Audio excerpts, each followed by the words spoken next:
آپ نے اپنی کتاب میزان میں ایسا معلوم ہوتا ہے کہ اسلام کی ایک انٹرپریٹیشن کو پیش کیا، اپنی انڈرسٹینڈنگ کو پیش کیا. سو آپ تھوڑا سا ہمیں بریف کریں گے کہ آپ کی جو اپروچ کیا تھی اس سے، آپ کے جو فارمنگ گائیڈنگ پرنسپلز کیا ہیں، بنیادی اصول کیا ہیں جن کو سامنے رکھ کے آپ نے اسلام کی انٹرپریٹیشن کو پیش کیا؟ الحمدللہ رب العالمین والصلاة والسلام علی محمد الامین. اعوذ باللہ من الشیطان الرجیم. بسم اللہ الرحمن الرحیم. خواتین و حضرات، یہ سوال مجھ سے اکثر پوچھا جاتا ہے. اس کی وجہ غالباً یہ ہے کہ میں نے جو بعض نتائج فکر اپنی کتابوں میں بیان کیے ہیں وہ کسی حد تک لوگوں کو اجنبی محسوس ہوتے ہیں. ہمارے ہاں عام طور پر جو طریقہ اس سے پہلے رہا ہے وہ یہ ہے کہ ایک 12-13 صدیوں کی ٹریڈیشن ہے جس میں بہت سے بڑے اہل علم پیدا ہوئے ہیں.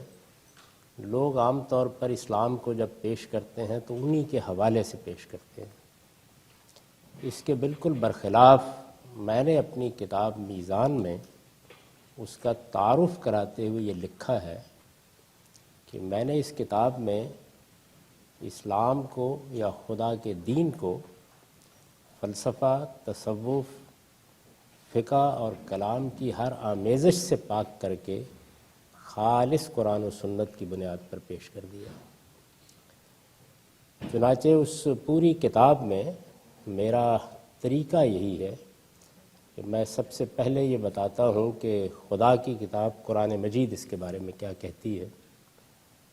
پھر اگر پیغمبروں کی سنت میں کوئی چیز ابتدا سے بیان کی گئی ہے تو اس کو اساس اور بنیاد بنا کر پیش کرتا ہوں، اور رسالت مآب صلی اللہ علیہ وسلم سے جو احادیث اس کے بارے میں روایت ہوئی ہیں ان کو اس کے بعد بیان کرتا ہوں.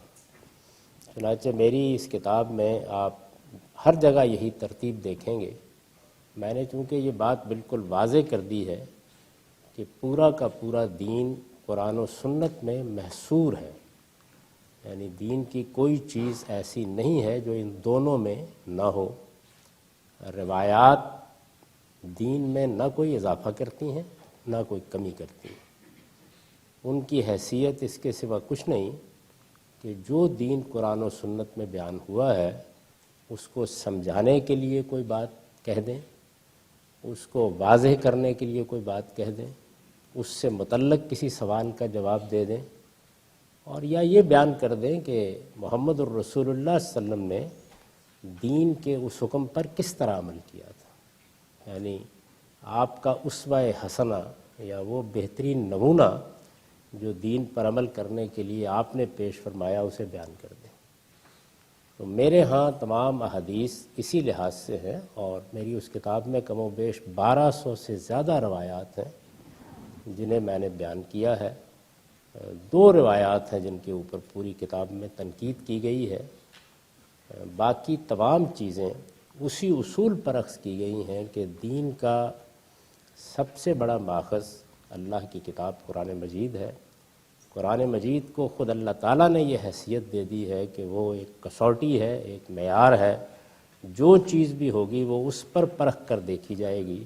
اگر وہ کسی چیز کو دین کے طور پر قبول کرتا ہے تو اسے قبول کیا جائے گا، اور اگر وہ کسی چیز کو رد کر دیتا ہے تو پھر دین میں اس کا اعتبار نہیں کیا جا سکتا. چنانچہ قرآن مجید پوری کتاب میں اسی حیثیت سے زیر بحث رہا ہے. میں جب باقی موضوعات پر بھی گفتگو کرتا ہوں تو ہمیشہ اسی اصول کے تحت اپنے نقطہ نظر کو واضح کرتا ہوں.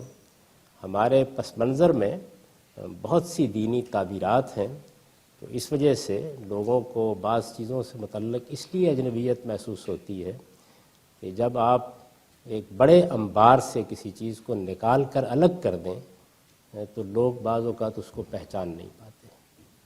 میں نے یہی طریقہ اختیار کیا ہے کہ جو چیزیں انسانوں نے کہی ہیں یا انہوں نے اپنی طرف سے کوئی چیز اضافہ کر دی ہے یا اپنا کوئی اجتہاد بیان کر دیا ہے اس کو بالکل الگ کر دیا جائے، اور دین جیسا کہ وہ قرآن و سنت میں بیان ہوا ہے اس کو بے کم و کاست بغیر کسی آمیزش کے لوگوں کے سامنے رکھ دیا۔